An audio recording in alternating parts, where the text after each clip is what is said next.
भाइयों, दोस्तों और देशवासियों, जी हाँ, मौका आ गया है, टाइम आ गया है, तैयार हो जाइए देशभक्त बनने के लिए, क्योंकि आ रही है 26 जनवरी। व्हाट्सएप स्टेटस देशभक्ति के लगाने हैं, फेसबुक और इंस्टाग्राम को देशभक्ति के प्रेम से भर देना है। हर हाथ में तिरंगा, हर घर में तिरंगा, चारों तरफ देश प्रेम ही देश प्रेम छलकना चाहिए। हर दूसरे आदमी को लगना चाहिए कि हम उससे बड़े देश प्रेमी हैं, क्योंकि ये मौका वापस आएगा 15 अगस्त को। और मात्र साल में 5-7 दिन ही ऐसे होते हैं जब हम दिल से देश प्रेमी होते हैं और इस देश को अपना समझते हैं। बाकी के दिनों में तो साहब ये देश हमेशा दूसरा या सेकंड नंबर होता है। ये देश हमारा परिवार नहीं होता है।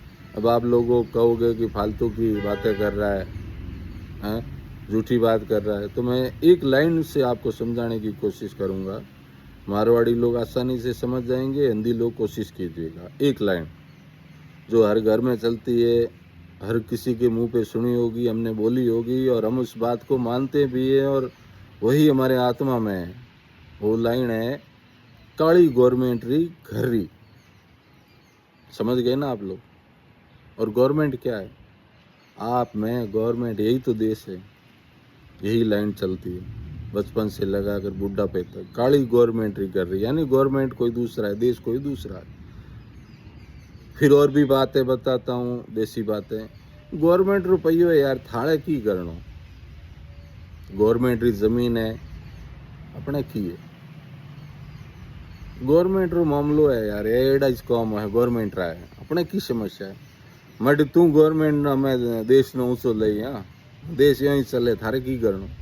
हाँ, यही है हमारे आत्मा में, बाकी 7 दिनों को छोड़कर। तो मैं इसलिए निवेदन कर रहा हूँ कि हम लोग तो जो बचाव सामग्री, राहत सामग्री, गेहूँ गरीबों के, ये भी खा जाते हैं सब।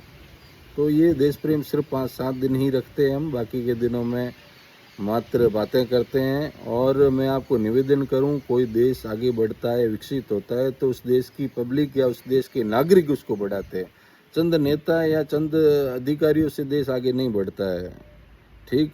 और देश को आगे बढ़ाने के लिए देश को अपना समझना पड़ता है। मैं आपको उदाहरण दूं, जिन देशों ने देश को अपना समझना शुरू किया, या जिन नागरिकों ने देश को अपना परिवार समझा, जैसे कि जापान, जो परमाणु बम गिरने के बाद साहब पूरी तरह से टूट गया था, ख़त्म हो गया था, लेकिन जापानी फिर खड़े हुए एक नई देश भावना के साथ, ठीक साहब।